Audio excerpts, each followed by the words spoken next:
Segunda Epístola de Paulo a Timóteo, capítulo 4, a partir do versículo 6, está escrito assim: porque eu já estou sendo oferecido por aspersão de sacrifício, e o tempo da minha partida está próximo. Combati o bom combate, acabei a carreira e guardei a fé. Desde agora a coroa da justiça me está guardada, a qual o Senhor, justo juiz, me dará naquele dia. E não somente a mim, mas também a todos os que amarem a sua vinda. Procura vir ter comigo depressa, porque Demas me desamparou, amando o presente século, e foi para Tessalônica, Crescente para a Galácia e Tito para a Dalmácia. Só Lucas está comigo. Toma Marcos e traze-o contigo, porque ele me é muito útil para o ministério. Também enviei Tíquico a Éfeso. Quando vieres, traz a capa que eu deixei em Troade, em casa de Carpo, e os livros, principalmente os pergaminhos. Alexandre o latoeiro causou-me muitos males, o Senhor lhe pague segundo as suas obras. Tu guarda-te também dele, porque resistiu muito às nossas palavras. Ninguém me assistiu na minha primeira defesa, antes todos me desampararam, que isso lhe seja não imputado. Mas o Senhor assistiu-me e fortaleceu-me, para que por mim fosse cumprida a pregação e todos os gentios a ouvissem, e fiquei livre da boca do leão. E o Senhor me livrará de toda má obra e guardar-me-á para o seu reino celestial, a quem seja glória para todos sempre. Amém. Saúda a Prisca e a Áquila, e a casa de Onesíforo, Erasto. Ficou em Corinto e deixei Trófimo doente em Mileto. Procura vir antes do inverno. Eubulo e Pudente, Lino e Cláudia e todos os irmãos te saúdam. O Senhor Jesus Cristo seja com teu espírito. A graça seja convosco. Amém. Feche a Bíblia, coloque em algum lugar, pegue na mão de alguém do seu lado, por favor. Aperte a mão dessa pessoa com carinho, até ela falar aleluia. Pentecostal que não faz barulho está com defeito de fabricação, não é? Glória a Deus. Feche os olhos e vamos orar. Pai, nós te glorificamos uma vez mais. Uma vez mais o seu povo está reunido de pé diante da sua presença. Uma vez mais queremos ver os seus oráculos serem revelados sobre nós. Uma vez mais queremos ouvir, ó Pai, o trepidar da sua glória se manifestar aqui. Queremos ouvir o ribombar das suas trombetas tocarem sobre a sua Shekinah. E se a sua nuvem puder se aproximar de Camboriú, deste ginásio uma vez mais, seremos gratos a Ti. Antes que eu comece, Senhor, a dar esta palavra, eu lhe faço os dois pedidos de sempre. O primeiro é que ao redor deste ginásio, num raio de 5 quilômetros, onde houver uma entidade maligna manifesta agora, eu dou a esses demônios segundos para desaparecerem daqui. Porque se não sumirem, serão queimados pelo poder da sua glória que descerá aqui. O segundo pedido a Deus é um pedido de atrevimento espiritual. Se ainda tem o crédito no céu contigo como pregoeiro da sua palavra, abre a porta do céu sobre este lugar agora e manda do céu para a terra uma comitiva de anjos, anjos especiais, anjos de fogo, Senhor, que eles tragam brasas tiradas do seu altar e comece a esparramar aqui agora. E onde houver um crente batizado com o Espírito Santo, remova ele agora, agora, agora, agora, meu Senhor.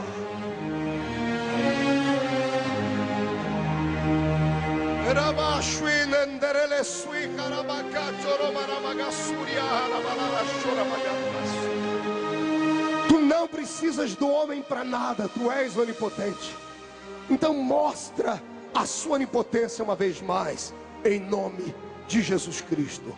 Amém, amém e amém. Os que podem, levante um dedo de profeta para cima comigo.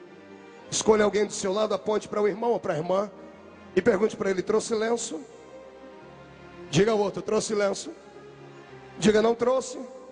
Prepare a manga da camisa, a ponta da gravata, a manga do vestido, porque receberemos hoje um batismo de quebrantamento nesse lugar aqui. Só quem crê nisso, aquele grito de glória que acompanha esse congresso sempre. Eu abri a minha Bíblia hoje na epístola de Paulo a Timóteo. Paulo, na verdade, não escreveu apenas uma carta a Timóteo. Ele escreveu 3 cartas a ele.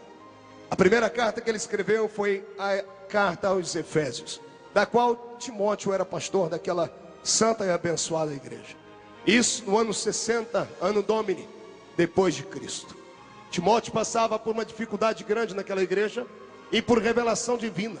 Estando Paulo a centenas de quilômetros longe, aprisionado em Roma nesta época, já pensando que a sua vida estaria se esvaindo depois daqueles dias, Paulo pega sua caneta e de próprio punho escreve uma carta a Timóteo, dando a ele ânimo para permanecer firme na fé. E ele deixa um conselho àquela igreja de Éfeso: não vos embriagueis com vinho em que há contendas, mas enchei-vos do Espírito Santo do Senhor. A carta não chegou na mão de Timóteo 1 ano, 2 anos, 3 anos depois. Foram vários anos até chegar à mão dele. Porque nesse interim, Timóteo é solto, Paulo é solto, melhor dizendo, e o Senhor o leva até a Macedônia. Estando ele agora na Macedônia, enviando mais uma vez as palavras que Deus lhe havia dado àquelas igrejas que ele havia plantado, ele escreve então a primeira epístola a Timóteo, dando a ele força, robustez, dizendo a ele para não deixar ser levado por palavras mais, acreditar no ministério que o Senhor havia lhe dado, porque para isso ele havia sido chamado. Estamos agora no ano 64 depois de Cristo. Neste interim, Paulo é preso. Quando Paulo está preso, por volta do ano 66, um ano antes da sua morte, o Senhor o compele mais uma vez e ele sente dores por dentro. E antes que ele pegue uma caneta para escrever a sua terceira carta, recebe a visita de um presbítero chamado Tíquico, que pertencia à cidade de Éfeso e que estava passando por Roma para fazer algum tipo de comércio com as madeiras que haviam naquele lugar. Paulo entrega as 2 primeiras cartas na mão de Tíquico e diz a ele: entregue na mão do meu filho Timóteo, que é filho de Eunice, neto de Lloyd. Esse garoto me viu na toda a sua caminhada, me teve como a presença masculina em sua casa, e ele é o meu filho, a quem eu muito amo. Quando Tíquico zarpa com seu navio e vai embora para a cidade de Roma, o Senhor traz ao espírito de Paulo um medo, uma ansiedade natural, porque o imperador de Roma, que agora está possuído por Satanás, começa a lançar sobre todos aqueles povos que haviam se convertido a Cristo um terror. Ele coloca bem de pé o seu grande coliseu e transforma as arenas do coliseu em lugares de trucidade. Pegam os nossos irmãos em Cristo e os lançam lá para serem comida de leões. E não eram leões como esses que nós vimos por aqui hoje, desses que a gente encontra no circo do Beto Carreiro. Eram leões gigantescos. Alguns dizem que tinham quase 3 metros de comprimento e em estatura de pé derrubavam qualquer tipo de gigante. Leões esfomeados, que transformaram a carne dos meus e dos seus irmãos no seu subsídio, que transformaram o seu sangue na sua bebida. Mas cada gota de sangue caída naquele coliseu brotou, e as árvores do Senhor foram frondosas, e o seu jardim cresceu sobre a terra. Pensava eu que também seria feito como foi feito com os demais, que caíram na mão de Nero, que era um maluco, insano, um déspota sem coração. Mas o Senhor me livrou da boca do leão. Mas o Espírito Santo começava a avisar Paulo que os seus dias estavam findando. E quando os seus dias começam a se findar, o medo da morte é natural. O medo da ansiedade que bate à porta é natural. Só quem não tem coração, só quem não tem sangue nas veias, não se emociona ou não fica atormentado diante da possibilidade da morte. Se você nunca teve a morte batendo a porta da sua casa, você talvez não possa sentir ou imaginar o que aquele homem estava sentindo. Eu me lembro que certa vez, vindo do estado do Rio de Janeiro, indo para o aeroporto, vinha do interior para a capital, nós sofremos um acidente de carro, no ano de 2000 isso. E o acidente foi violento, batemos a 120 km por hora numa descida em uma daquelas serras de Teresópolis. E eu acordei caído fora do carro, momentos depois, com o rosto inchado, com a boca toda dilacerada. E quando eu respirei, era como se entrasse agulhas dentro do meu corpo, porque os órgãos parecem ter se movido lá dentro. Na hora eu só pensei em 2 coisas: na minha família e na minha fé em Deus. Eu, parece que por instinto, chamei a minha mãe.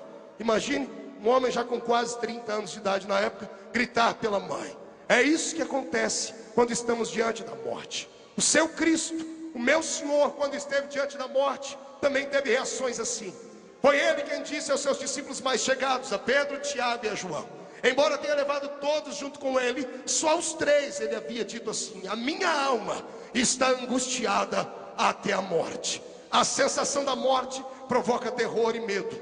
E Paulo, aquele guerreiro que não era gigante na estatura física, mas sim no seu espírito, um homem de 1,5 m, que tinha suas debilidades naturais, que tinha o seu espinho na carne, que tinha as pessoas que lhe amavam e aquelas que lhe odiavam. Vendo que a morte se aproximava, lembrou do seu grande filho Timóteo e escreveu para ele as suas últimas palavras. Dizem por aí que as últimas palavras de um grande homem têm que ser escritas em um papel, têm que ser coladas em algum lugar, têm que ser gravadas, porque dizem que a melhor palavra do homem não é aquela do seu começo, mas sim aquela do seu final.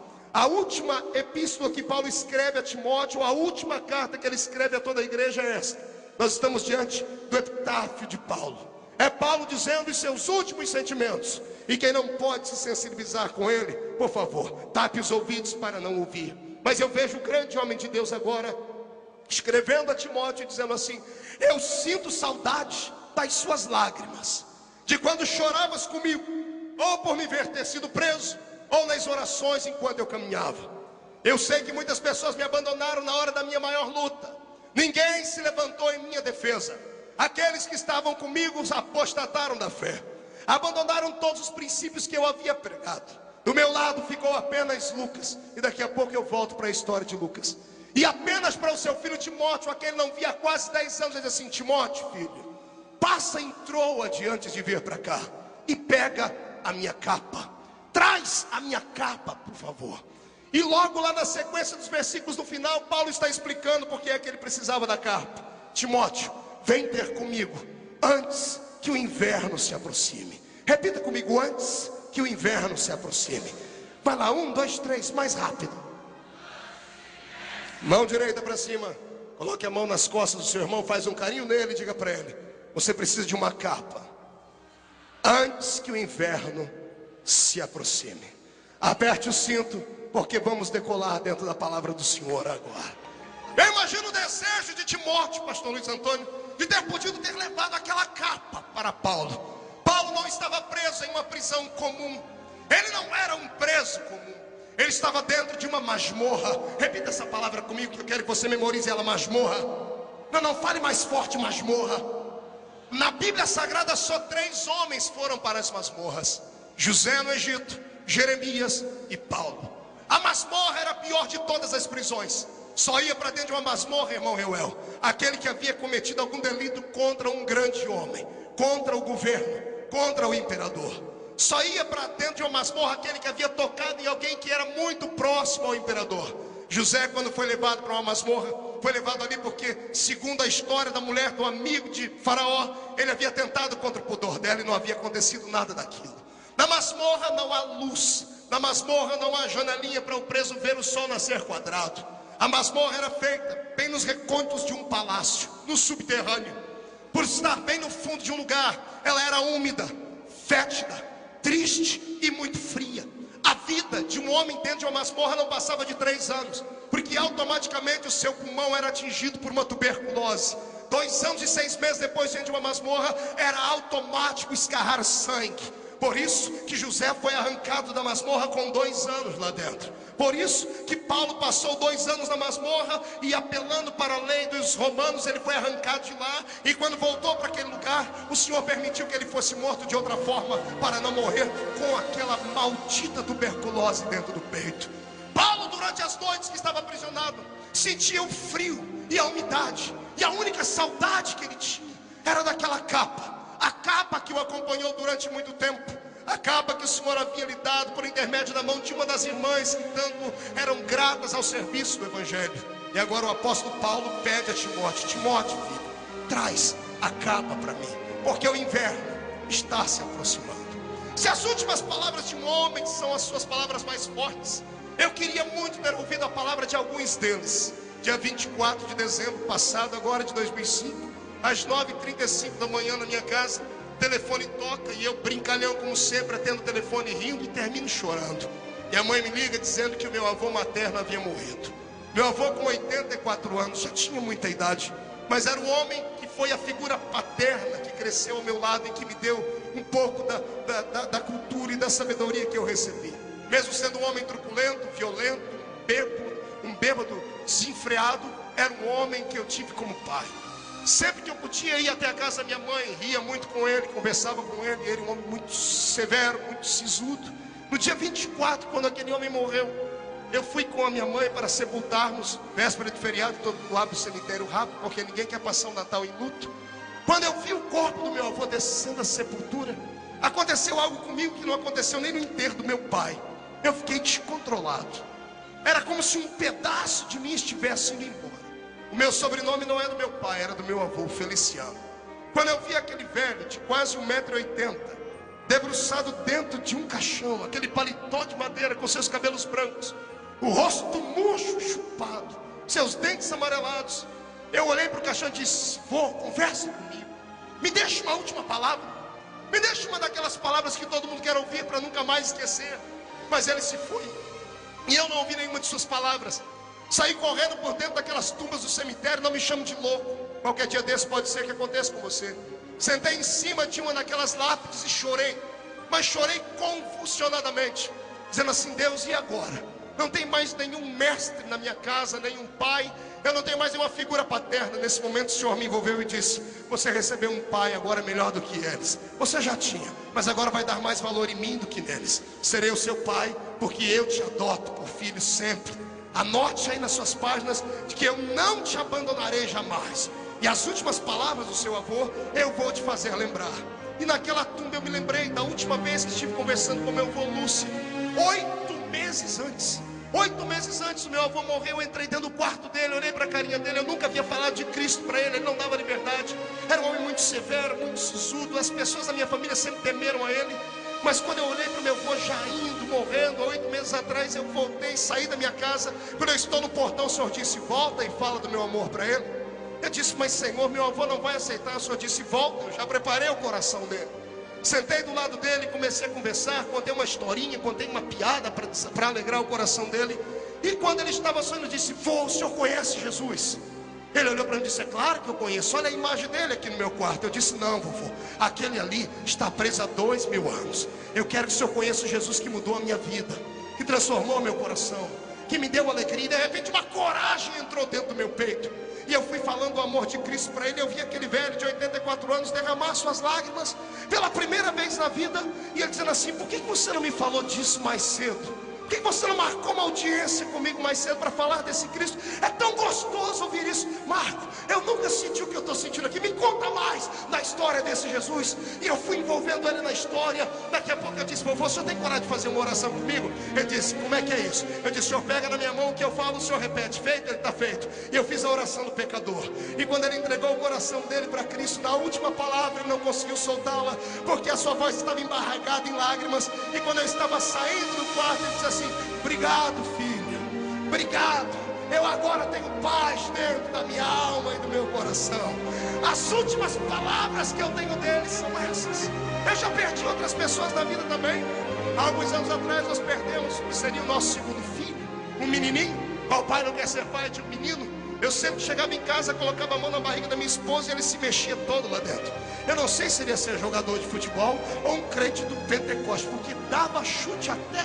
E eu falei um dia desse: Jesus, por que eu não ouvi a voz do meu filho? O Senhor disse: aí ele conversou com você através dos chutes. Você lembra? Ainda sinto o toquezinho do pé dele. Eu digo: Senhor, de fato, as últimas palavras de um homem valem mais do que as suas primeiras palavras. Eu tenho 33 anos de idade e me chamo de veterano aqui no Gideões. Parece que eu sou um velho, bem velho mesmo. E eu acho que eu estou ficando assim. Eu conversava com o pastor Luiz Antônio ontem e dizia para ele: parece que eu estou ficando velho. Estou envelhecendo porque eu não sou mais aquele pregador de 8 anos atrás. As minhas mensagens parecem ter tomado mais consciência. São mensagens diferentes. Há muito tempo atrás eu gostava somente de grito, de pulo e de barulho. Até que um dia Deus me parou diante de um garoto na igreja e o Senhor perguntou: pergunte para ele se ele gostou da mensagem. Eu disse: gostou, garoto? E ele quase disse: foi a melhor mensagem que eu ouvi. E o Senhor me mandou perguntar para ele: pergunte quem é que você pregou, onde é que você leu. E quando eu perguntei, o garoto disse: pastor, eu nem sei o que o Senhor falou, eu só sei que foi o melhor culto que eu participei. Eu estou sentindo tudo aqui. E o Senhor disse para mim naquele dia: o cristianismo não é uma religião apenas de sentir, tem que ter o seu lado racional, tem que ser edificado. Não basta apenas barulhos que nós pulamos, gritamos, saímos correndo e amanhã estamos prontos a sermos tapados pelo diabo lá fora. Eu quero barulho, quero grito, e no final eu quero que isso aconteça. Mas eu quero edificar a sua alma e o seu espírito, porque Deus tem muito mais para isso. Há alguns anos atrás, me perdoe a todos os companheiros que fazem isso, talvez o que o senhor fale com vocês, que falou comigo. Eu pegava uma marreta gigante numa mão e uma outra marreta gigante na outra, e dava, e batia sem pena e sem piedade, principalmente nos pastores, a quem eu já pedi perdão alguns anos atrás aqui. Bati demais em crentes, falando coisas grosseiras até, no ímpeto de ver o povo pular e gritar, porque eu achava que estava sendo profeta, e mal sabia que profeta não é só para isso. E quando eu estava um dia pregando em uma outra cidade, uma anciã muito simples chegou e me disse assim: pastor Marco, o senhor sabe por que o povo grita quando o senhor bate? O senhor sabe por que o povo pula quando o senhor fere? O senhor sabe por que o povo brada quando o senhor faz qualquer coisa assim? Eu disse: é porque Deus está falando? Ela disse: não, é porque é todo mundo hipócrita. Quando o senhor bate, ninguém veste a carapuça. Todo mundo olha para o Deus: essa mensagem é para aquele lá, ó. Essa mensagem é para aquele outro lá. Essa mensagem é para aquele que está ali. Ninguém veste ela.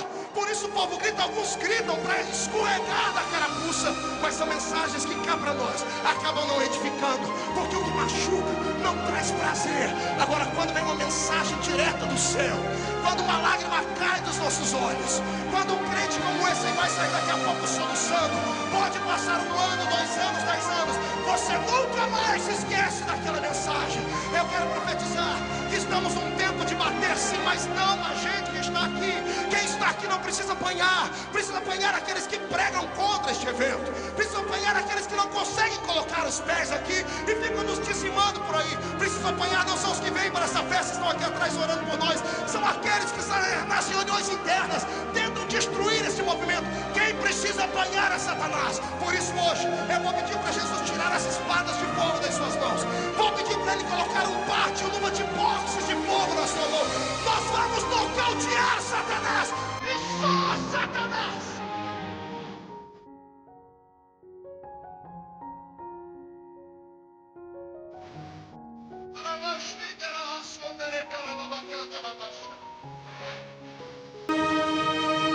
Maturidade, essência que necessitamos.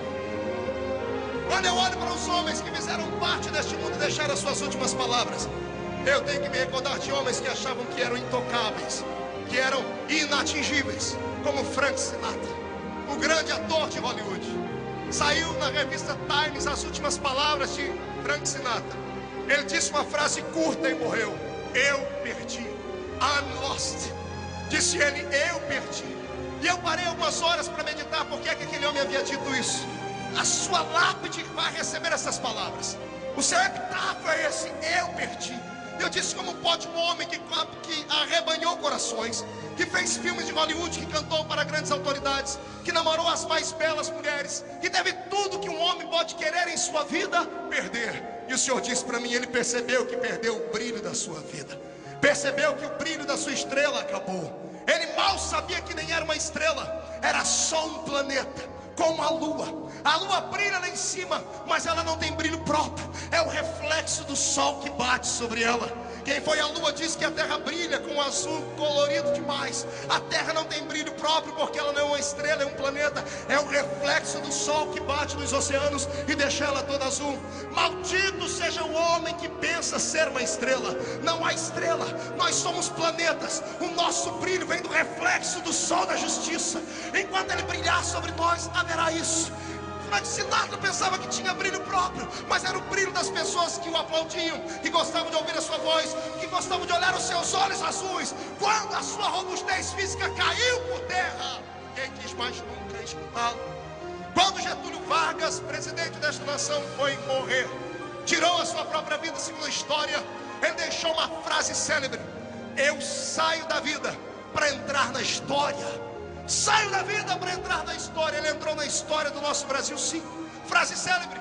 Morreu como sendo alguém corajoso, que enfrentou todo tipo de retaliação e não se demoveu do seu lugar. Não sei até quando pesa tudo isso. Estou citando para você frases de homens que passaram por aqui. João Ruiz, o grande mártir boêmio da Alemanha, que quando estava para morrer, já colocaram sobre ele madeiras até o seu pescoço. O arcebispo daquela terra olha para ele e diz assim: você pode negar o seu Cristo para se ver livre de todo esse fogo? E ele diz assim: eu quero agora selar com o meu sangue tudo aquilo que eu disse com os meus lábios. Ninguém pode apagar aquilo que eu preguei. Quando acenderam a chama sobre o corpo dele, o crepitar das chamas que consumiam aquela madeira, por mais alto que fossem, eram simplesmente embutidos dentro de um buraco, porque do meio das chamas ele cantarolava um hino dizendo: Deus, abre as portas do céu para que eu vá, e que todos os que estão me olhando não percam a visão do céu. Estaremos juntos aí em cima a qualquer dia desse. Frases célebres que marcaram o tempo. Você já ouviu falar de Mahatma Gandhi?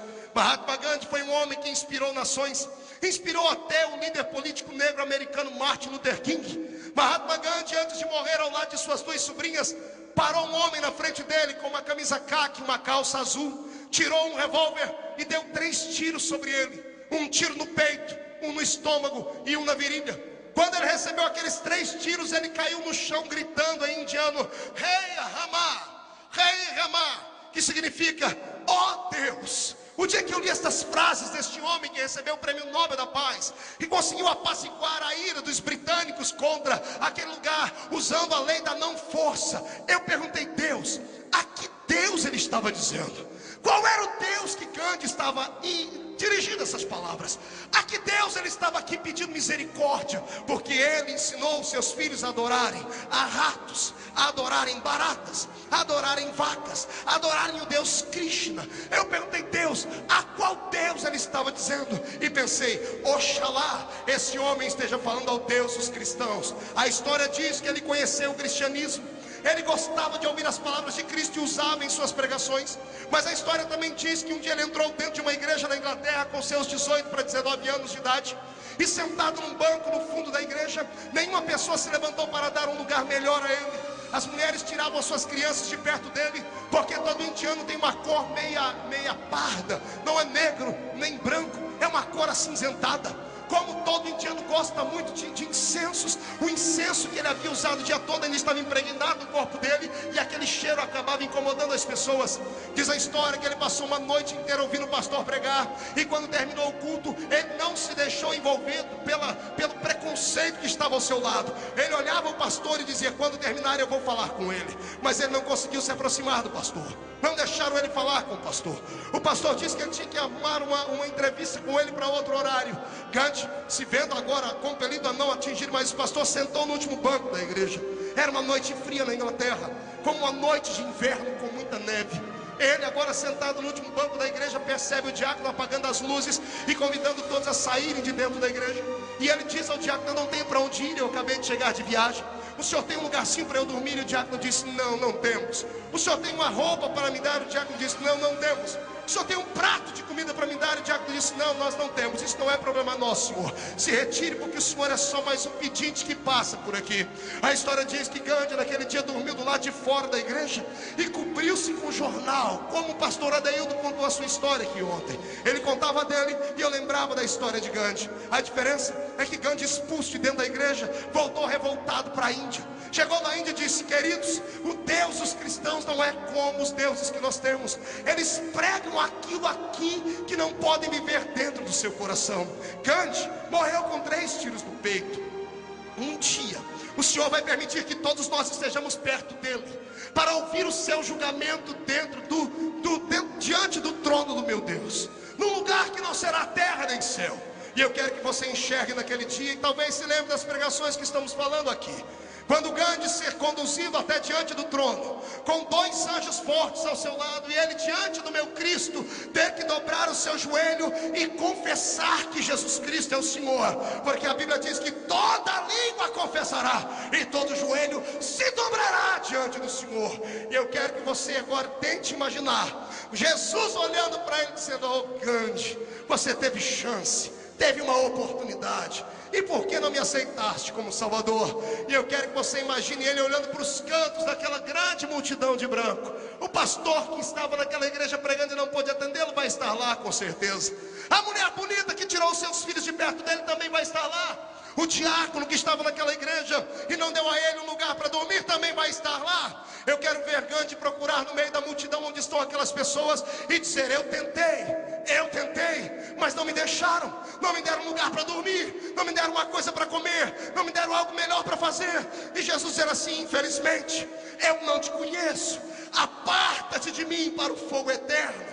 E vermos abrir à direita ou à esquerda um buraco com um cheiro mal de enxofre, e a alma de Gandhi será tirada lá dentro, e ele entrando lá dentro gritando: eu tentei, mas não teve ninguém que me ajudou. E atrás dele você vê pelo menos 40 milhões de africanos que aprenderam com o animismo as histórias de Gandhi e passaram a adorar animais, vindo logo atrás deles. Eu estive na África uma vez e assisti através da televisão a adoração ao deus rato. Você talvez nunca tenha visto isso.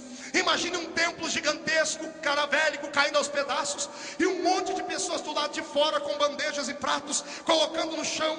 E de repente alguém começa a cantar um mantra, cantarolar alguma coisa, e o cheiro do leite diante do sol vai exalando. E daqui a pouco ratos e ratazanas do tamanho de gatos vão saindo daqueles lugares e vão subindo em cima daquelas pessoas, e subindo em cima daqueles leites, e começam a beber, e começam a defecar e a urinar.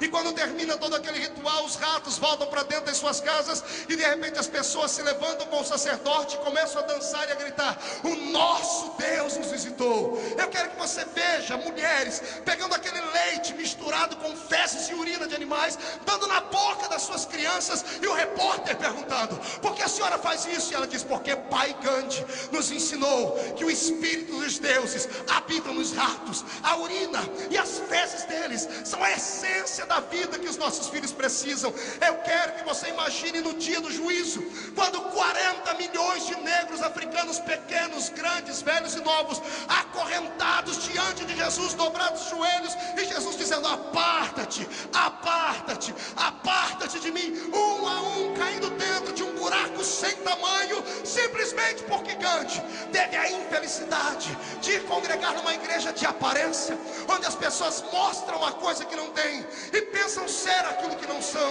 Eu quero, em nome de Jesus Cristo, agora conclamar a você, para que não despreze nem o menor e nem o maior, para que você não faça acepção de pessoas porque a sua patroa é rica ou porque o seu funcionário é um pobretão. Eu quero, em nome de Jesus Cristo, que ao sair destes gideões, a glória da essência missionária bata no seu peito e você abra as comportas do céu sobre eles. Deus vai fazer um movimento de salvação dentro da sua casa, no seu trabalho, na sua cidade, e podemos profetizar que o Brasil será do Senhor Jesus. Quem pode dar um grito de glória a Deus, faça e dê. Quando eu vejo meu irmão Paulo pedindo a Eutico: traga a minha capa, ou melhor, pedindo a Timóteo: traga a minha capa, eu fiquei imaginando por que a capa tinha que estar em Troades. A capa de Paulo estava em Troades naqueles dias, porque Paulo havia feito um grande trabalho naquele lugar. Paulo amava a cidade de Troades com muito coração. Ele havia estado lá por mais de uma, 2 vezes. E aquela capa trouxe pelo menos 2 grandes milagres para o ministério de Paulo. Diga comigo: 2 grandes milagres. Não, um pouquinho mais forte. Diga: 2 grandes milagres. Diga para o seu irmão: prepare para ouvir 2 grandes milagres. Muitos de nós ouvimos sempre falar de Lucas, o médico amado. Muitos de nós sabemos que Lucas escreveu um evangelho e Atos dos Apóstolos. Poucos de nós sabem como Lucas foi salvo. Poucos de nós conhecemos a história da salvação de Lucas. Eu acho que isso era muito interessante e importante falarmos aqui. Lucas, o médico amado, era grego por natureza, vindo de uma família abastada, passou parte da sua adolescência dentro do Egito aprendendo medicina. Sabia tudo sobre a complexão do corpo humano, a anatomia. Falava tudo sobre os ossos, sobre as cartilagens, sobre os nervos, sobre a pele. Falava tudo sobre os órgãos internos e sobre aquilo que estava na externidade. Lucas havia aprendido muito bem sobre isso. Mas foi em uma viagem de Paulo, numa daquelas que a Bíblia Sagrada diz que ele foi arrastado para fora de um lugar como se estivesse morto. A tradição original deste texto diz que Paulo não saiu andando como está escrito na nossa Bíblia. Ele caiu como morto e arrastaram ele como morto. Em uma tradição nossa diz que ele saiu andando. A história diz que ele foi arrancado para dentro da casa de um irmão abastecido de poder e glória. Quando Paulo está dentro da casa desse irmão, como que está de coma, alguém manda chamar um médico grego que estava naquele lugar de passagem. Era Lucas. Lucas se aproxima de Paulo, olha para o corpo dele, pequenino, caído, e começa a fazer os anteparos. Há quem diga que quando Lucas olhou para ele, na situação toda, cheia de hematomas e purulando as suas feridas, ele grita e pergunta: de que batalha vem esse soldado? E alguém diz: nem queira saber, porque a batalha dele é muito grande. E ele diz: eu estou brincando, ele não tem estatura de soldado, tem 1,5 m. Os pretorianos têm 1,80 m, 1,90 m. E alguém que estava acompanhando pode dizer assim: o senhor não sabe, mas ele é um grande soldado. Ele não pertence às fileiras de soldados do exército da terra, ele pertence às fileiras dos soldados do exército do Senhor Deus. O capitão do exército desse homem nunca perdeu uma batalha. E Paulo cuida não um dia, e Lucas cuida não um dia de Paulo, não uma semana, mas vários dias que seguiram a seguir. E as pessoas que entravam dentro do quarto para visitar Paulo, do lado de Lucas cuidando, sempre liberavam uma palavra dizendo assim: quando é que ele vai voltar para nos contar aquilo que ele deixou pela metade? E as orelhas de Lucas de pé. Todo grande cientista, ele é muito curioso. Lucas com as suas orelhinhas antenadas de pé, e alguém na sala, dentro do quarto, dizendo assim: olha, ele disse para nós que conhece um homem que se no corpo não sabe dizer, que se fora do corpo também não sabe dizer, que foi assunto ao céu e viu coisas inefáveis que não é lícito aos homens contar. Eu imagino Lucas por dentro dizendo: que história é essa? Homem que saiu da terra e foi morar no céu. Mas passa um primeiro dia, pense no segundo dia, alguém entrando lá dentro assim: ei, quando é que Paulo vai voltar em si? Ele começou uma mensagem e não terminou. Ele disse que aquilo que os olhos não viram, aquilo que os ouvidos não ouviram, aquilo que não subiu ao coração do homem, isto é o que Deus tem preparado para aqueles que o amam. O coração vai batendo mais forte. Entra outra pessoa e diz assim: olha, sou parente dele, não precisa ficar esmolando nem fazendo tendas, é um homem abastado, a nossa família é rica, mas a gente vai falar com ele e diz assim: fiquem tranquilos, eu sei tudo e sei também não ter nada. Eu sei padecer por necessidades e sei viver uma vida abastecida. Nada me separa do amor de Cristo, nem a profundidade, nem a altitude, nem a lateral. Ninguém, não tem homem, não tem anjo, não tem demônio que me separe do amor deste Cristo a qual eu tenho servido. Eu imagino que Lucas, com seu espírito todo curioso, não vê a hora daquele homem acordar para ter um diálogo com ele. Isso acontece um belo dia. Paulo abre os olhos, eu imagino Lucas dizendo: bem-vindo ao mundo dos vivos. E Paulo dizendo: onde eu estou? E Lucas dizendo: você foi pisoteado por homens que te jogaram pedras, foi arrastado. Me chamaram como médico para cuidar de você. Estou aqui diante de você agora, fique tranquilo, você vai ficar bom. Paulo levantando, segurando as suas costelas, dizendo: não, moço, eu não posso parar, eu tenho que continuar a minha trajetória. E Lucas dizendo: mas você não pode, eu sou médico, ainda não posso te liberar. Ele dizendo: doutor, me deixe viajar e pregar, porque senão eu morro. E Lucas dizendo: você não pode, você está ainda sob cuidados médicos. E Paulo gemendo: ai. E Lucas dizendo: está vendo, você está gemendo, você não pode sair. E pode dizer: não, doutor, eu não estou gemendo aqui pelo meu corpo, eu estou gemendo pelas almas. Ai de mim, se não anunciar o evangelho de Cristo Jesus. É isso que eu estou gemendo, e por isso eu estou falando aqui. E logo depois, ninguém segura o coração de um missionário mesmo. Lucas olha para eles assim: olha, tudo bem, o senhor vai sair? Vou. Eu estou aqui de passagem, andando aqui por essa terra dos gentios, sou grego, posso lhe acompanhar nas suas viagens? E Paulo dizendo: é claro que pode, só que você vai correr um grave risco. Do que?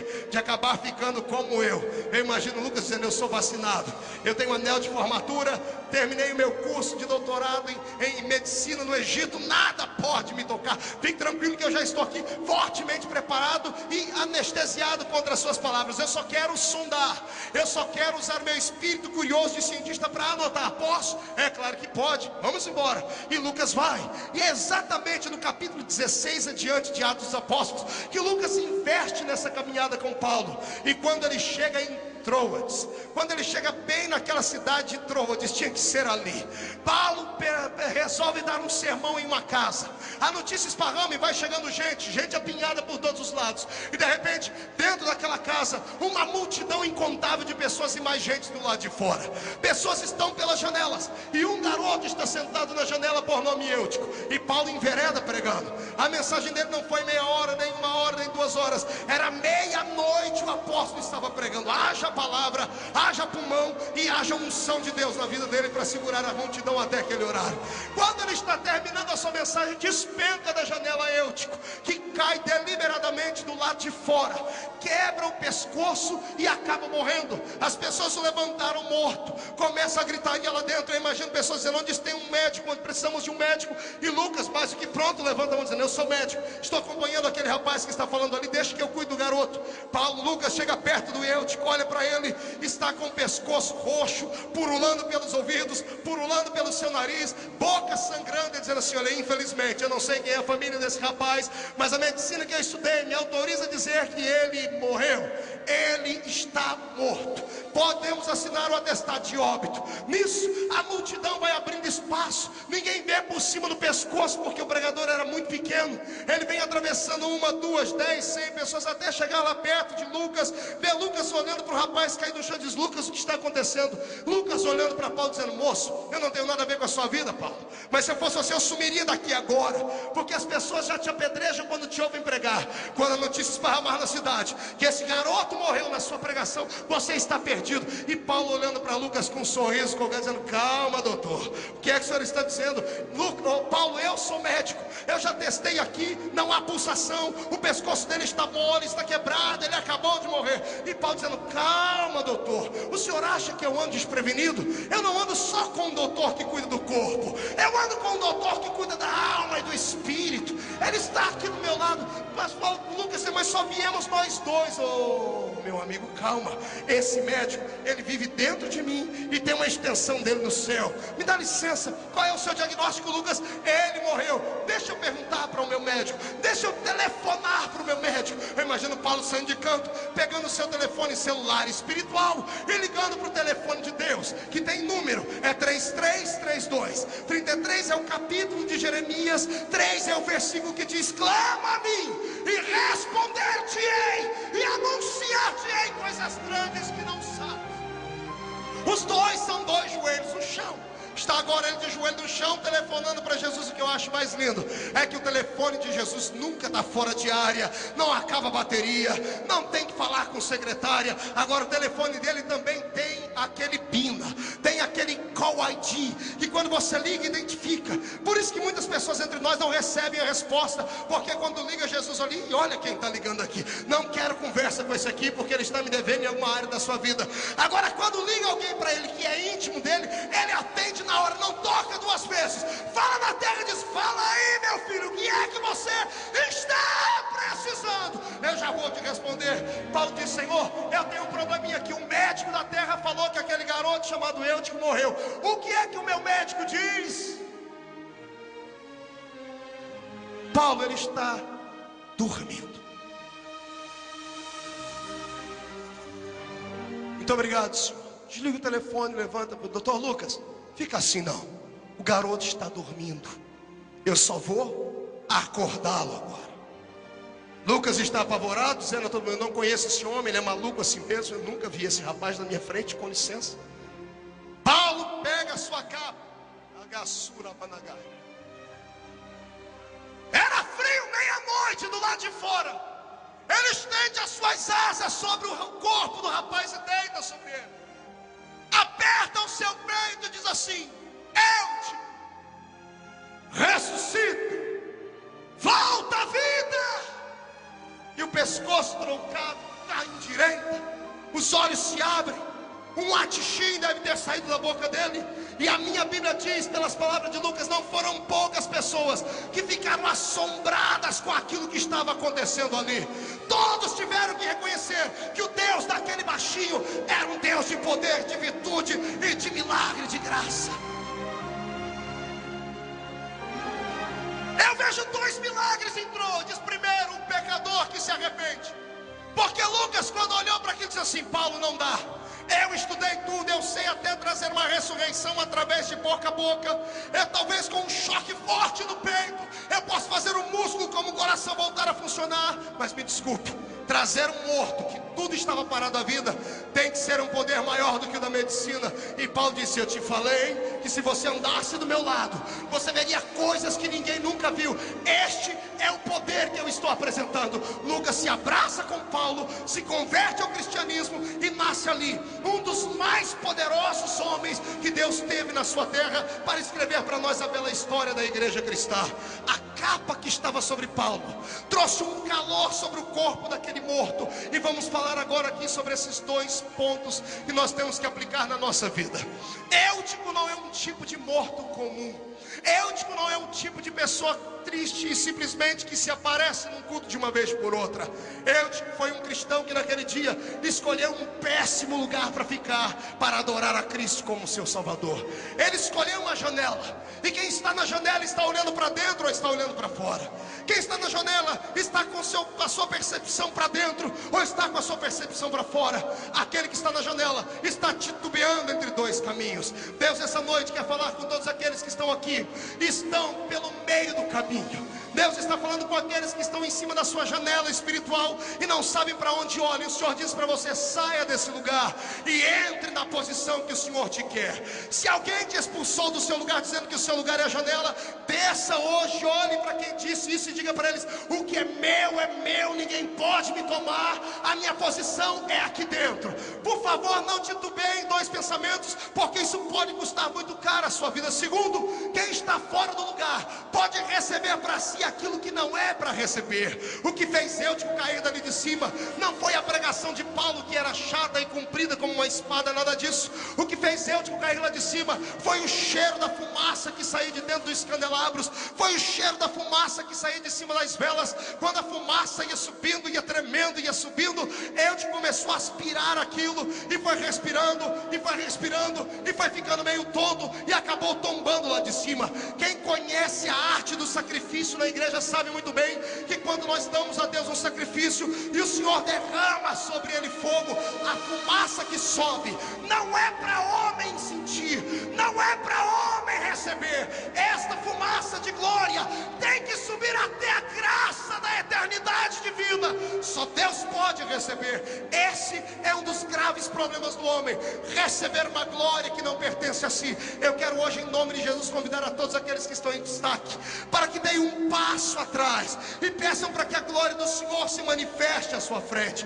A glória do Senhor vai puxar o nosso carro espiritual para frente, e nada e nem ninguém vai fazer o seu ministério parar, explodir ou eclodir. A glória do Senhor nos basta, porque precisamos estar na posição certeira. A segunda parte é Lucas. Lucas era a pessoa que não era cristã, mas estava perto. Quando ele viu manifestar de Deus na vida de Eutico e trazer a vida sobre aquela capa que Paulo estava usando, ele acabou se convertendo a Cristo. Eu quero profetizar em nome de Jesus Cristo que este ano de 2006 não será e não terminará de forma comum.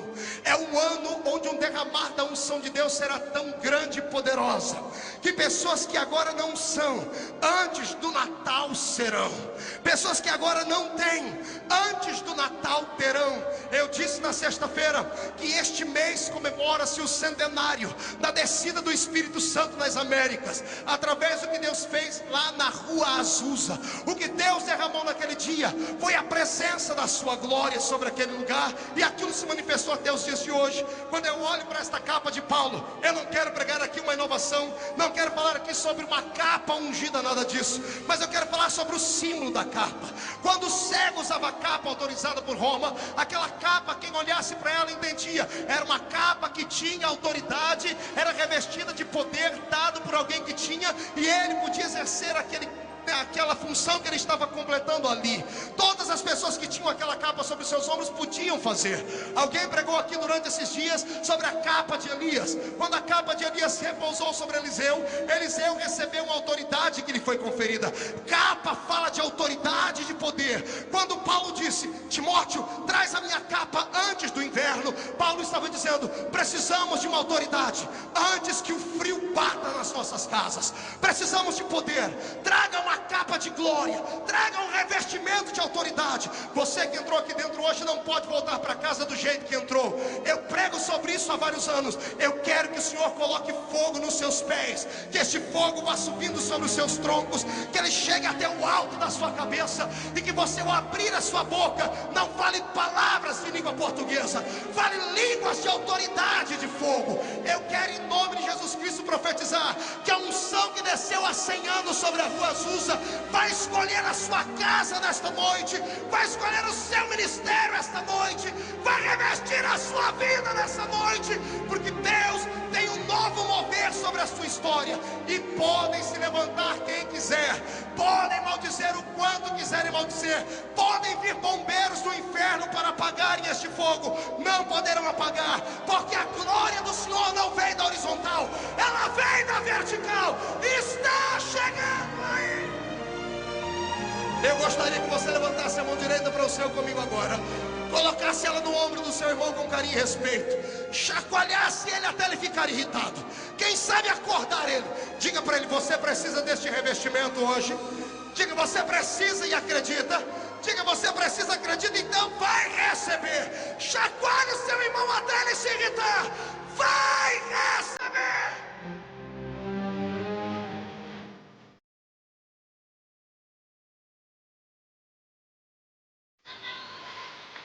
Eu não sei quem ficou com a capa de pau, mas eu quero orar para que essa capa esteja sobre nós aqui hoje.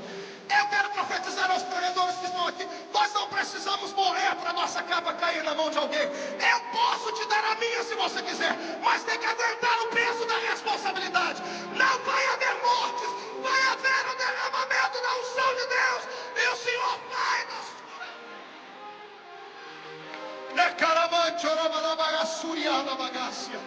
Quando eu olho para os pregadores que estão aqui nesse púlpito e os cantores, muita gente se pensa em especial, pensa que receberam uma estrela na testa e ninguém de nós recebeu. Na verdade, recebemos capas espirituais de autoridade. Quando eu vejo o pastor Vanderlei Castelhano pregar, quando eu vejo o pastor Júlio Ribeiro pregar, quando eu vejo o pastor Benhuro, o pastor Paulo Marcelo, quando eu vejo alguns aqui pregarem, eu vejo a unção de Apolo sobre eles. São homens que têm uma autoridade, como o pastor Jean tem, nas palavras proféticas, falam com uma eloquência tremenda.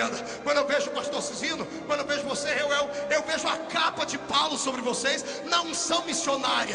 Receberam um revestimento missionário. Quando eu ouço Lauriette, Elaine de Jesus, quando eu ouço Amanda cantar, os cantores que estão aqui, eu vejo a unção de Gedudum sobre vocês. Quando eu vejo Marcos compor e cantar, eu vejo a unção de Asaf para escrever músicas.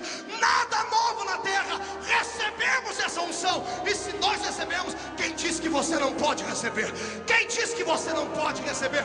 Eu tenho pregado todos os dias da minha vida. Um dia desse, em uma convenção, me pararam e disseram assim: você não pode falar isso. Eu digo: eu posso, porque a Bíblia me afirma. Disseram assim: pare de dizer que não precisa de uma consagração humana para ser. E eu repito: homem não consagra ninguém. Falo de novo: homem não consagra ninguém. Repito: homem não consagra ninguém. Quem consagra é o Senhor. A unção vem lá de cima, ela desce lá de cima. Se o homem aceitar, bem; se não aceitar, vai ter que te engolir, porque a glória será tremenda.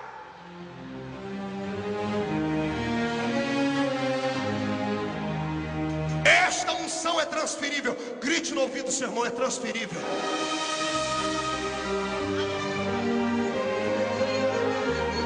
Eu pregava alguns anos atrás nesse mesmo púlpito e reclamávamos que no Brasil nós não tínhamos muitos pregadores. Hoje não podemos reclamar, né, pastor Luiz Antônio? Temos demais, temos muitos agora. Agora vai ter agenda para todo mundo. E vai aparecer a mais gente. E vai aparecer a mais gente. Vai aparecer tantos pregadores aqui que nós vamos ter que exportar alguns para fora. Eu profetizo em nome de Jesus que as igrejas que não conhecem esse poder conhecerão através da sua vida. Porque Deus te dará, Deus te dará.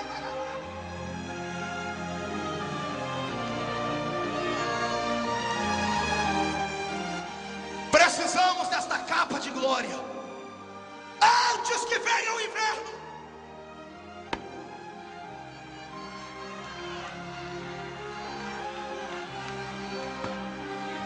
Precisamos desta glória antes que venha o inverno, porque o inverno é uma desgraça. O frio do inverno, ele endurece. Diga comigo: o frio do inverno, ele endurece. Endurece corações, endurece igrejas, endurece líderes, endurece homens. Ficam tão frios e congelados que eu tenho que soltar os meus jargões. Ficam tão frios e endurecidos que a língua fica como uma língua de aço. uma boca de ferro, um queixo de concreto e o corpo paralisado como uma estátua de museu. Eu profetizo que quando você sair daqui, a capa da unção de Deus vai sobre ti. Quem estiver duro vai amolecer, vai haver um derretimento espiritual na sua igreja. Ei, você que congrega numa igreja chamada siberiana, você que congrega numa igreja onde só tem iceberg humano, você que congrega numa igreja que o único milagre que acontece é cair flocos de gelo lá dentro, se prepare, porque você vai levar a capa naquele lugar. Não vai haver mais frio naquele lugar. Vai derreter. Meu Deus, tem gente que já começou a derreter. Já estou ouvindo até aqui em cima, estou vendo muita gente derretendo já. Comece a derreter, Senhor. Vai ficar quente, mais quente que a fornalha de Nabucodonosor. Vai queimar.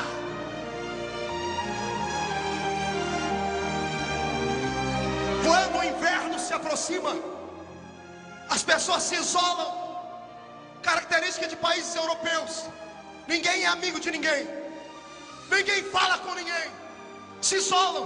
Vamos colocar um ponto final nisso aqui. Eu amo os Gideões, porque Gideões é uma obra interdenominacional. Eu não estou pregando aqui para assembleianos só.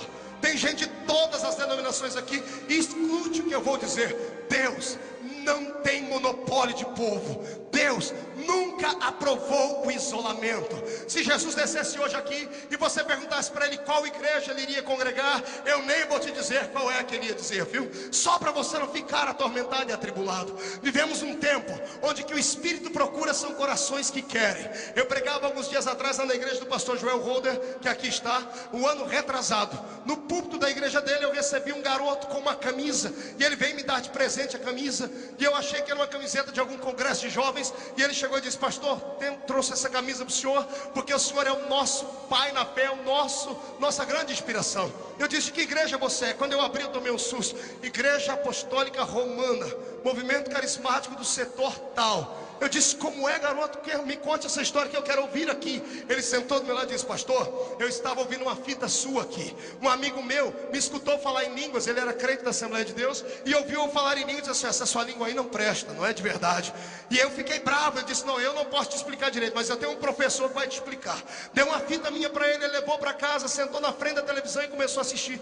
Ele disse que sentiu uma ira tão grande. No meio da mensagem ele levantou para ir lá e destruir a televisão. Quando ele levantou da televisão, saiu um vácuo quente, uma força de Deus que bateu sobre ele e jogou ele na cama. Ele levantou apavorado. Quando foi gritar: ai meu Deus, saiu línguas estranhas de verdade, como essas que nós falamos aqui dentro.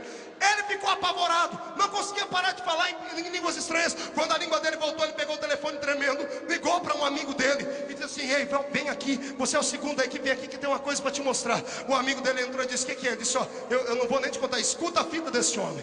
No meio da mensagem, no lugar que eu falava sobre imitação, quando ele ficou irritado, ele levantou também para ficar irritado igual o outro. E ele disse: pastor, o que saiu da televisão e me pegou, saiu e pegou ele também. Ele foi batizado com o Espírito Santo de verdade, começou a orar em línguas de verdade. Pastor, hoje nós estamos com um grupo, ele apontou lá no meio do povo, 100 jovens batizados com o Espírito Santo. E eu disse: por que você não sai de lá e vem para cá? Ele disse: pastor, vocês aqui já são salvos. Lá na nossa igreja tem 1 milhão para ser salvos. A gente fica lá, a gente já não aceita mais Maria como a nossa salvadora. A gente não quer mais o batismo por aspersão, queremos batismo agora como vocês são batizados. Estamos pregando o evangelho como o senhor pastor. Tem um monte de garoto da minha igreja lá que compraram suspensório só para imitar o senhor, pastor Marcos. O senhor é o nosso pai. Eu falei: Jesus de Nazaré, o que eu prego dentro das minhas igrejas não cai fogo nem de graça. Eu estou pregando e tem gente fazendo oração de macumbeiro. Não usa, não dá, não força, não ajuda, humilha ele. E lá eles estão dizendo: Jesus, manda o pastor vir pregar aqui,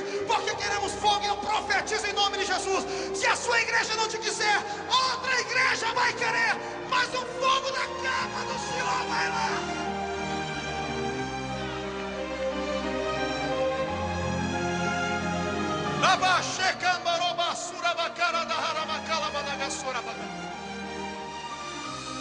Vou profetizar. Quem tem juízo, levante as mãos para receber. Eu profetizo que cada crente aqui nessa noite, obreiro ou não obreiro, leigo ou pastor, receberá uma unção nesta segunda-feira tão forte, tão tremenda de Deus, que não vão sair daqui como carne e osso, vão sair como brasas de fogo tiradas do altar. Onde a planta do seu pé pisar, o Senhor vai incendiar. Você crê, recebe, fecha a mão, põe no peito, dá um pulo para cima e dá na cara do diabo. Não estou aqui para contar biografia, mas eu gosto de falar isso para motivar, para te estimular. Se passar na minha banca ali à direita e os piratas deixarem, você vai encontrar em pelo menos 25 mensagens novas, cada uma delas pregada em igrejas que você jamais imaginou que um assembleiano colocaria o pé para pregar. Terminamos uma campanha na Igreja Batista da Lagoinha, diante do trono. Pastor Marco Feliciano diante do trono, 4 semanas de adoração. Tem algum mineiro aí ainda? Tem algum mineiro? Alguém ficou sabendo disso lá? Na 3ª semana precisamos parar a campanha. Mais de 10 mil pessoas na rua. A prefeitura de Belo Horizonte interditou. O pastor Márcio Valadão, o reverendo, disse: Marco, minha filha Ana Paula junta gente aqui para ouvir música. Meu filho André também. Nunca em toda a história nenhum pregador, que olhe que já veio grandes nomes aqui, tivemos isso. Ele olhou para mim e disse: filho, você tem uma graça diferente. O que é que você tem? Eu bati a mão nos meus ombros e disse: eu tenho uma capa sobre mim, pastor Márcio, uma capa de glória, de avivamento, que os olhos humanos não podem ver.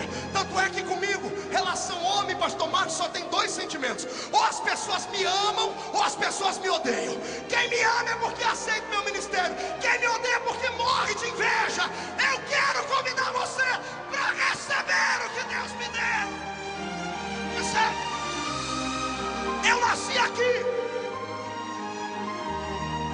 eu saí daqui, eu fui pisoteado aqui, eu fiquei sem comer, sem beber aqui. E a fome que Deus tinha dentro do meu coração era tão grande que um dia eu disse: um dia eu chego lá, nem que seja empurrado, nem não interessa. Eu falei: Deus, eu não tenho voz, não tenho tamanho de pregador, não tenho jeito, mas eu quero que aqueles lá em cima tenham. Deus falou assim: você quer? Então recebe. Eu recebi, o peso está aqui. Hoje são 53 nações no mundo pregando, um programa de televisão em rede nacional. Temos aí um Instituto Teológico com 1.400 alunos, um site com mais de 1.600.000 visitas. E Satanás beija o meu pé, Satanás tem que andar debaixo dos meus pés. A unção de Deus vai ser tremenda. Quem quer esta capa antes que chegue o inverno? Quem é que está sentindo o inverno chegar? Quem é que está sentindo o inverno chegar? Meu amado companheiro, ouça-me, Deus lhe dará uma unção nova para a sua igreja hoje. Vai acontecer com vocês, muitos aqui hoje. Deus me disse enquanto eu orava hoje, o que aconteceu com Moody quando Chicago pegou fogo. Moody entrou na presença de Deus e disse: Deus, eu só saio daqui para um púlpito de uma igreja se a sua glória vier de uma maneira nova sobre mim. Caiu tanta glória sobre Moody que ele rolou no chão, pastor. Rolou no chão de um lado para o outro, até ficar entalado debaixo de uma cama, porque ele era um pouquinho fortinho. E ele teve que dizer: Deus, tira de mim um pouco desta unção, senão eu vou morrer. Vai acontecer com ministérios aqui. Vai haver uma explosão ministerial na sua vida, como você nunca antes viu e nem depois haverá. Este é o ano do derramamento da potência do Espírito Santo de Deus. Deus manda dizer para você que o inverno já passou, o tempo de cantar chegou, o tempo de adorar chegou.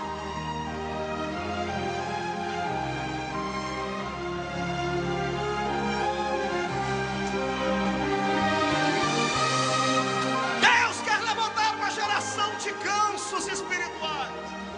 Ai, Jesus, o que eu falei agora?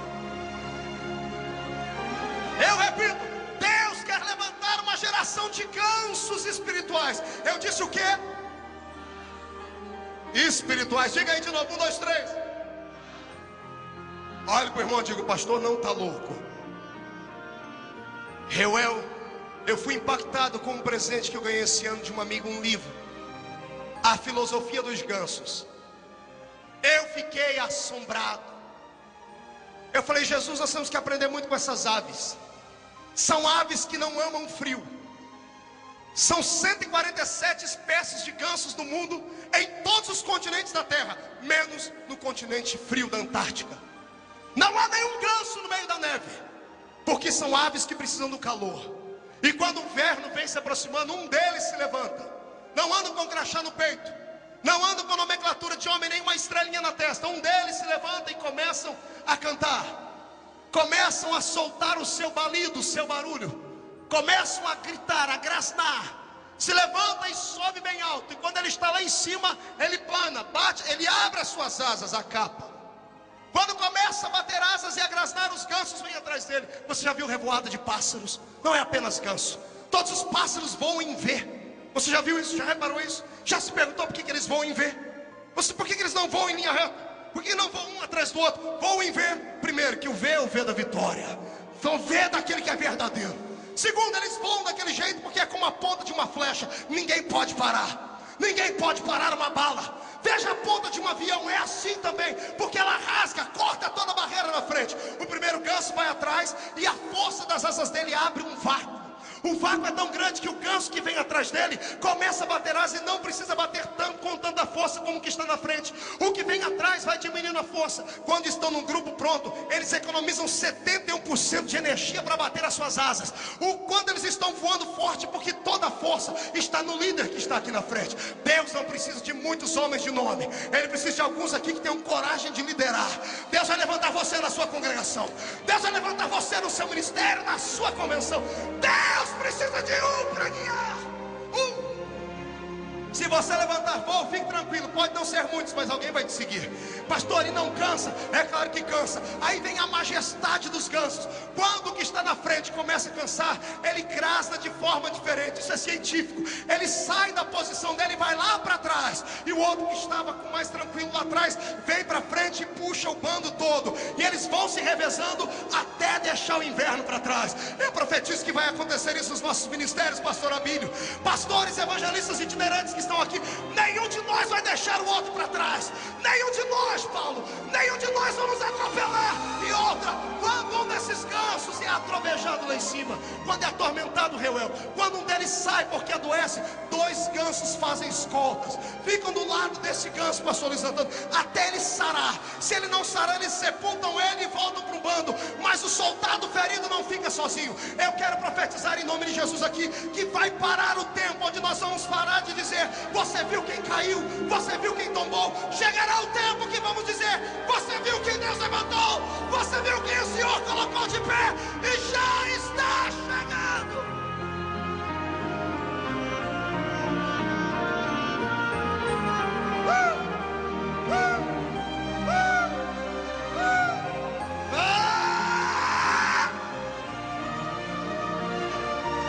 Tem algum aqui que pode me ajudar a puxar a força? Levantemos voo nesta noite.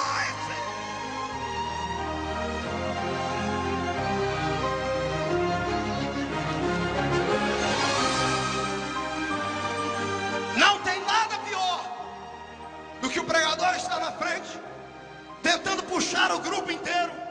É muito peso, e ele fica sozinho batendo as asas, e não vem ninguém atrás para dizer: está na hora de trocar de lugar. Pastor, e o que acontece quando eles percebem que está diminuindo o ritmo? Todos os que estão atrás começam a grasnar, começam a gritar, incentivando o que está na frente a ir. Quando você vê que um pregador não está conseguindo ir, irmão, grite. Abre a porta do céu sobre ele. Abre o céu. Você não sabe a batalha que está aqui em cima agora. Anjos e demônios. Demônios estavam sorrindo até alguns minutos atrás, já começaram a chorar. Vão sair desdentados, banguelos, vão sair cortados, aprisionados. E os santos anjos de Deus vão glorificar a Cristo. Quem acredita nisso, tire o pé do chão para adorar.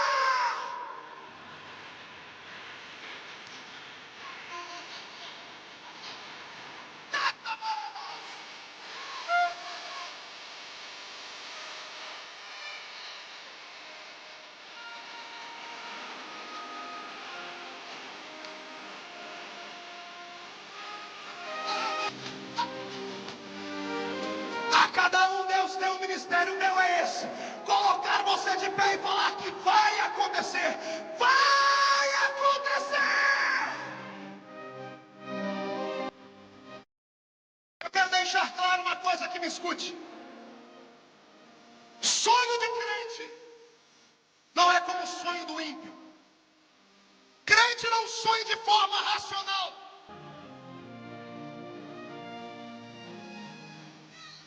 Crente delira.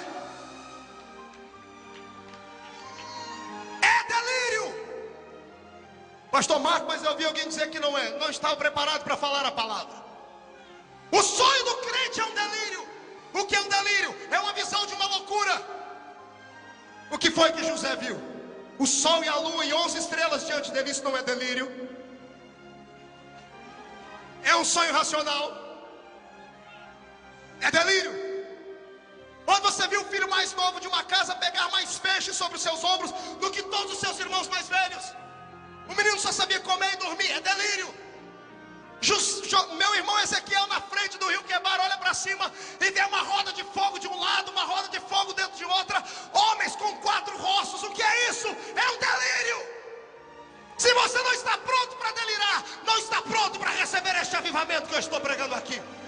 Isto aqui é loucura, é sonho de maluco, mas é sonho que Jeová vai realizar.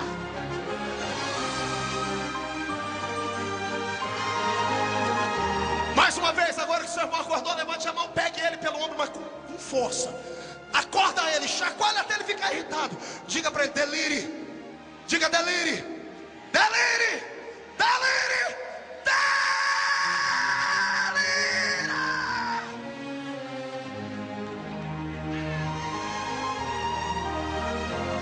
Deus derramará sobre o seu ministério a unção dos Is. Seu ministério será insuperável, ilimitável. Seu ministério será insubstituível. O céu será insubstituível. Deus te dá um poder que não deu a ninguém. Recebe.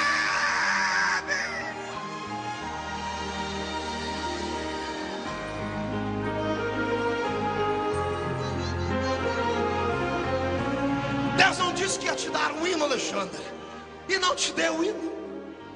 Deus não te deu um paralítico, levantou. Quem segura Deus? Quem? Deus não disse que ia te colocar aqui, Ele te colocou. Quem é que vai impedir? Eu profetizo em nome de Jesus: o inverno pode bater na porta, pode se aproximar, mas não vai chegar.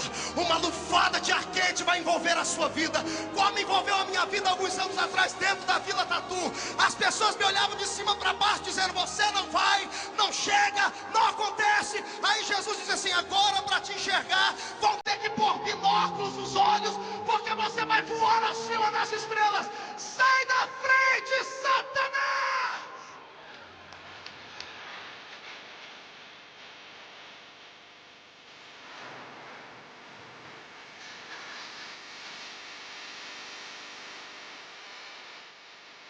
Ouça-me!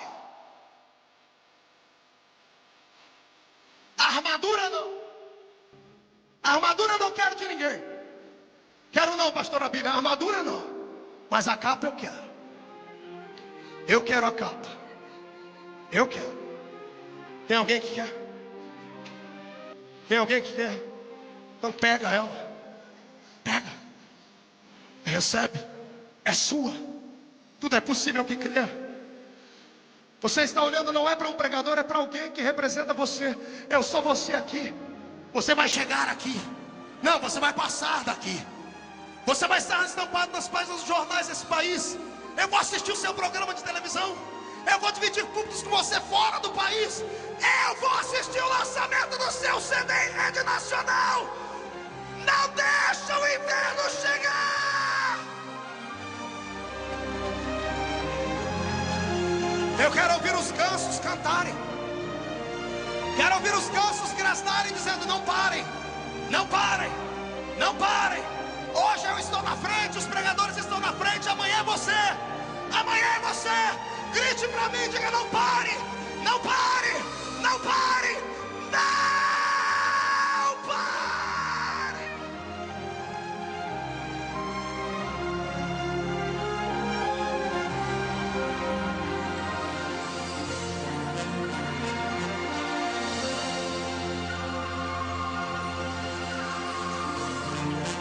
Cuidado ao tocar em alguém.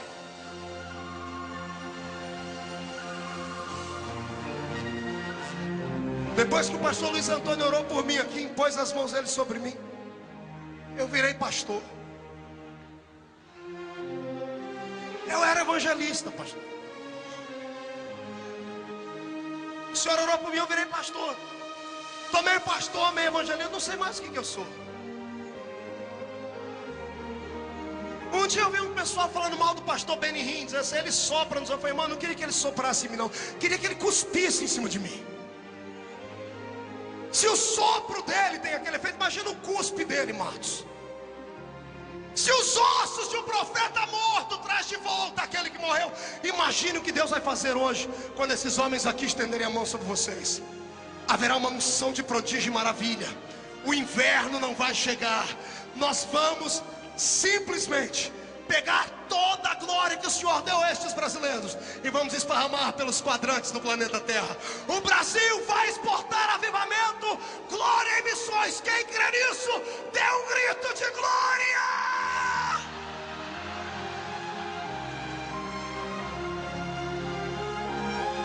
Eu tenho medo do pastor Cizino colocar a mão em mim. Tenho, como profeta. E eu perder toda essa vocação que eu tenho, ficar louco e ir lá para a África como missionário. A unção é transferível. Agora que tem gente aqui que tem essa chamada e vai receber hoje, vai. Eu pregava na Alemanha, na cidade de Munique, há alguns meses atrás, numa mesa de restaurante, pastor Cecílio. Estávamos eu, alguns pastores e um atleta que joga naquele país. O irmão foi lá numa banca, numa mesa em cima do restaurante e trouxe um jornal. O jornal todo em alemão, todos começaram a chorar. E eu não entendi o motivo. E eu pedi para que alguém me mostrasse o que estava acontecendo. Na foto da capa do jornal, havia um pastor de terno e gravata, dando as mãos a um sacerdote romano. E eu falei, por que vocês choram? Aí disse, a manchete aqui está escrito: Igreja Luterana pede perdão ao romanismo por todos os pecados de Martinho Lutero. Sabe o que significa isso? Você não conhece a história? Somos filhos espirituais de Lutero. Lutero é o protestante mais famoso da história. Cabra macho. Mandaram uma carta dizendo que a alma dele estava encomendada ao inferno. Ele pegou, rasgou e queimou em praça pública, dizendo: o meu nome não está escrito em cartas feitas por mãos humanas, está escrito no livro da vida que está no céu. A Alemanha clama por um avivamento. Simplesmente não há protestantes mais. Fundiram uma só igreja, com todos os santos, com todos os ritos. Você já ouviu falar da cidade de Éfeso, a quem Paulo pregou a sua carta?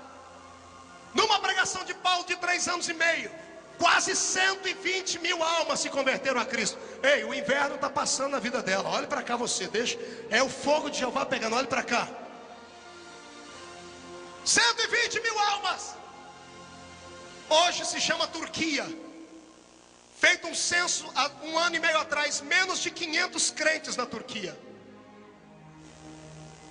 Eu estive no Japão alguns dias atrás. O pastor Cicino vai estar lá também numa grande conferência agora. E lá no Japão, as igrejas brasileiras crescem, é um fenômeno. Mas os japoneses, olhe para mim, os japoneses não conhecem Cristo. Não há quem consiga romper a barreira que os separa do amor deste Cristo.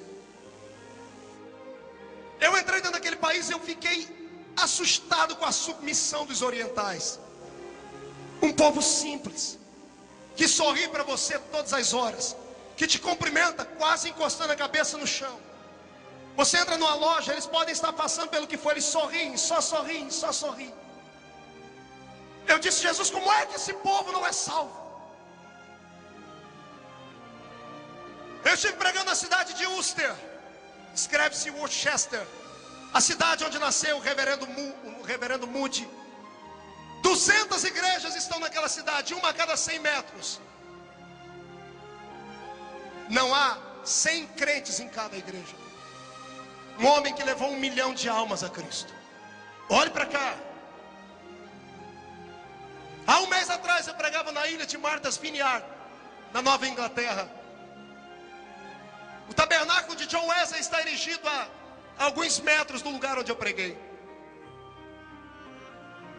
E o congresso foi tanta bênção que é televisionado e mandado para toda a ilha, que os americanos ligaram para o pastor, foram na casa do pastor e disseram: pastor, deixa os brasileiros acenderem essa chama, porque as nossas igrejas só têm velhos.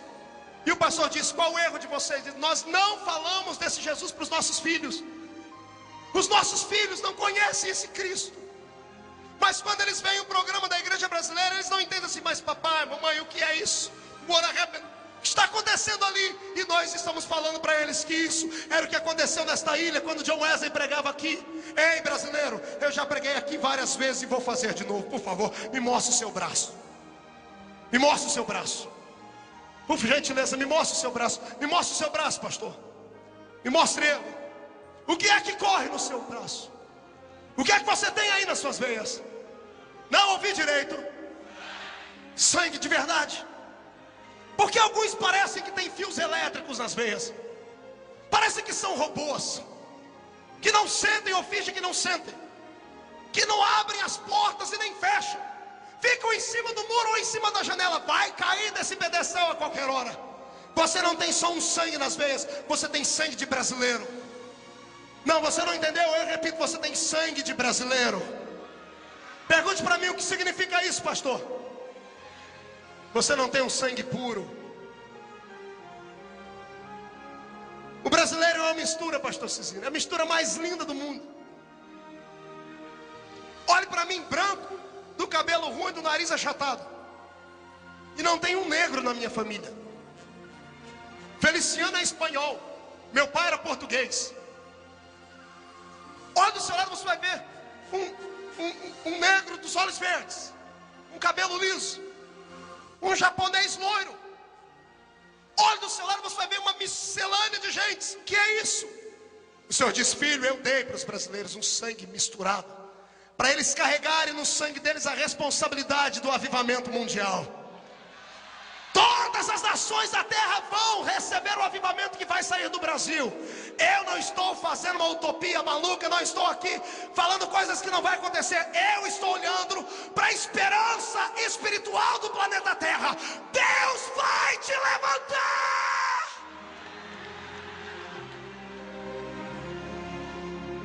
Você quer? Acotovele seu irmão, diga: você quer? Não grite para ele: você quer? Não dê um berro no ouvido dele de: você quer? Diga: então prova que quer. Então prova que quer. Prova que quer. Prova! Prova que quer! Doutor Marcelo Brunner, venha cá, por favor.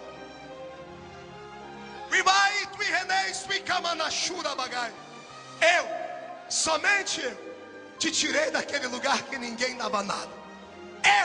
Somente eu, fiz você concluir a sua faculdade. Fui eu quem te coloquei em alto escalão naquele governo. Fui eu quem te dei o nome que te dei, e vou fazer mais. Vai haver um reboliço na sua casa tão grande que você receberá asas das suas costas para voar. Vai levantar uma multidão de gente santa naquela terra. E quando abrires a sua boca como jurista nesse país, vou eu te dar o coração dos homens. Recebe hoje uma capa nova.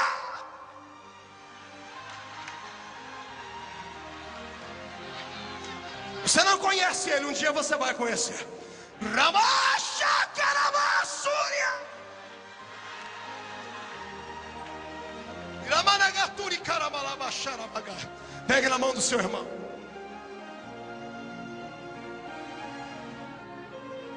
Cadê o meu paletó?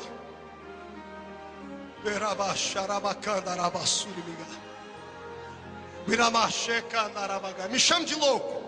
Fale o que você quiser. Eu já passei dessa fase de ter que provar alguma coisa para alguém.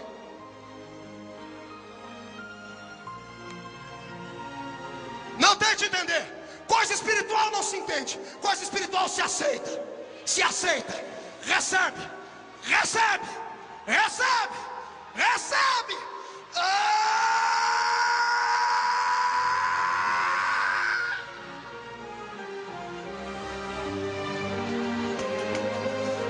Deus me deu uma uma visão de olhos fechados, só que não é aqui para dentro, é lá para fora. Você que está assistindo pelo telão, cadê? Você que está assistindo pelo telão, levante as mãos para cima. Há uma nuvem de impacto de Deus, profética, derramando uma essência de consagração aí. Receba da mesma glória que está aqui dentro, agora, já!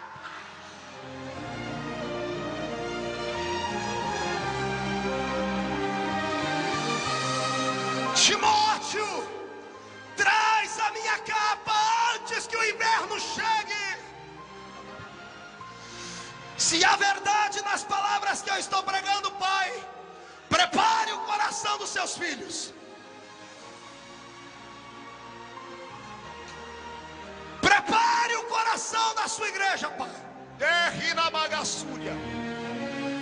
Da mesma unção que opera na minha vida, da mesma capa de autoridade que eu recebi do Senhor, da mesma unção que repousa no ministério que o Senhor me confiou, onde houver alguém que acredita, dê parte com eles agora, derrama sobre